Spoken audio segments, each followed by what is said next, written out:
पश्चिम बंगाल में पिछले काफी समय से चल रही विशेष गहन पुनर्निरीक्षण यानी एसआईआर की प्रक्रिया अब अपनी निर्णायक पड़ाव पर पहुंच गई है। आज यानी शनिवार को राज्य की अंतिम मतदाता सूची जारी होने जा रही है, लेकिन इस लिस्ट के आने से पहले ही राज्य में अनिश्चितता और चिंता का माहौल है। सबसे चौंकाने वाली बात यह है कि जिन लाखों मतदाताओं के नामों को चुनावी रजिस्ट्रेशन अधिकारियों यानी ईआरओ ने पहले ही सही मानकर हरी झंडी दे दी थी, अब उनके नाम फिर से जांच और खतरे के घेरे में आ गए हैं। ऐसे में यह सवाल उठना लाजमी है कि क्या फाइनल वोटर लिस्ट का आगामी विधानसभा चुनाव के नतीजों पर भी प्रभावित होगा। बहरहाल, आज के इस वीडियो में हम इन्हीं तमाम मुद्दों पर विस्तार से चर्चा करेंगे और यह भी जानने की कोशिश करेंगे कि पिछले ड्राफ्ट लिस्ट के दौरान कितने वोटरों के नाम काटे गए थे और अब नए सिरे से पैदा हुआ यह विवाद मतदाताओं के लिए क्या मायने रखता है और कैसे वोटर अपना नाम चेक कर सकते हैं। जानेंगे सब कुछ विस्तार से। पश्चिम बंगाल में 27 अक्टूबर 2025 से चल रही एसआईआर की प्रक्रिया अब पूरी हो चुकी है, जैसे कि मैंने आपको शुरुआत में ही बताया। और आज निर्वाचन आयोग राज्य में स्पेशल इंटेंसिव रिवीजन यानी एसआईआर प्रक्रिया के बाद फाइनल लिस्ट जारी करने जा रहा है। चुनाव आयोग द्वारा जारी होने वाली इस फाइनल लिस्ट में मतदाताओं को मुख्य रूप से 3 श्रेणियों में बांटा गया है। स्वीकृत यानी अप्रूव्ड हटाए गए यानी डिलीट किए गए मतदाता और निर्णयाधीन। ये चिंता की सबसे बड़ी वजह यह है कि अंडर एजुकेशन श्रेणी है, जिसमें करीब 60 लाख मतदाताओं का भविष्य अभी भी अधर में लटका हुआ है। यह डाटा उन न्यायिक अधिकारियों की जांच के बाद तैयार किया गया है जिन्हें विशेष रूप से पहचान पत्रों के सत्यापन के लिए नियुक्त किया गया था। अब आपको बताते हैं कि फाइनल लिस्ट जारी होने के बाद आप कैसे अपना नाम देख सकते हैं लिस्ट में। तो सबसे पहले आपको ECINET मोबाइल ऐप, चुनाव आयोग की वेबसाइट, सीईओ बंगाल की वेबसाइट पर आप चेक कर सकते हैं। इन वेबसाइट पर voters.eci.gov.in पर जाकर आप देख सकते हैं आपका नाम है या नहीं। इसके अलावा सर्विसेज सेक्शन में जाकर डाउनलोड रोल पर क्लिक करें, फिर अगले पेज पर अपना राज्य यानी कि वेस्ट बंगाल जिला और अपनी विधानसभा चुने। रिवीजन वर्ष में 2026 और रोल टाइप में एसआईआर फाइनल रोल 2026 सिलेक्ट करें। इसके अगले स्टेप में आपको कैप्चा कोड डालें और अपनी पोलिंग स्टेशन यानी बूथ के नाम के सामने वाले पीडीएफ को डाउनलोड करें और फिर अपना नाम और एपिक नंबर सर्च करें।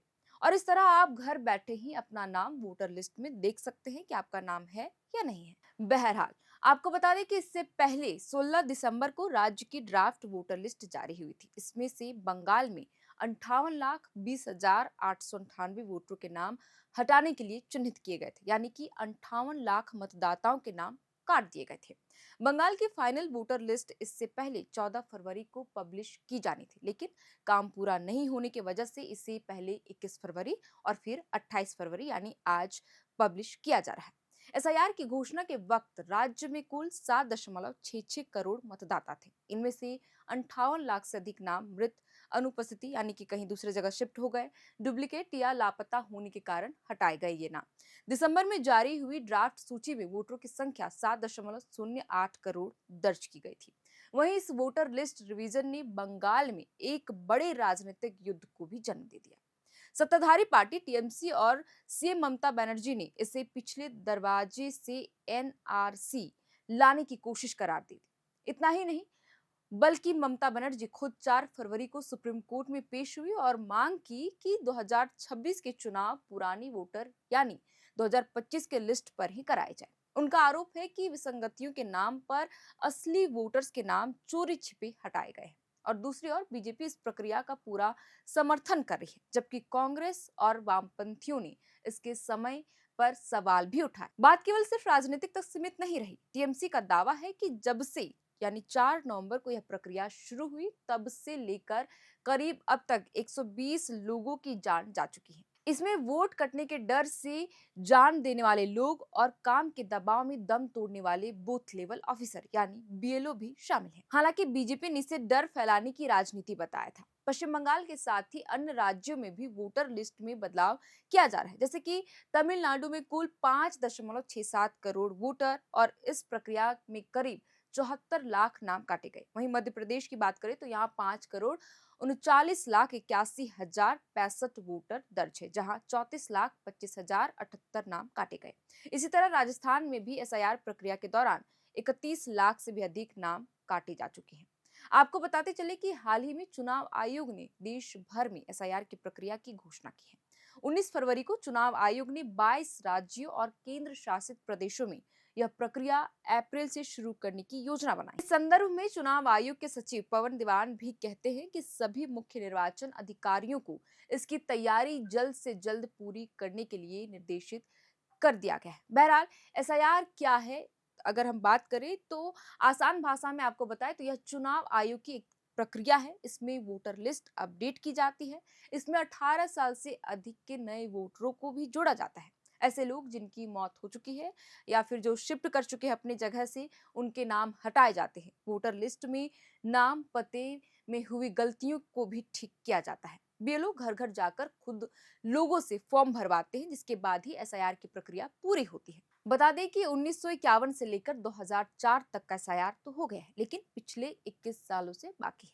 इस लंबे दौर में मतदाता सूची में कई तरह के परिवर्तन भी हुए, जैसे लोगों का माइग्रेशन, 2 जगह वोटर लिस्ट में नाम होना, डेथ के बाद भी नाम रह जाना वोटर लिस्ट में, विदेशी नागरिकों का नाम लिस्ट में आ जाने पर उन्हें हटाने की जो प्रक्रिया है वो एसआईआर के दौरान की जा रही है, और कोई भी योग्य वोटर लिस्ट में ना छटे और जो अयोग्य है वो मतदाता लिस्ट में ना रह जाए। इन्हीं तमाम बिंदुओं पर एसआईआर की प्रक्रिया की जा रही है।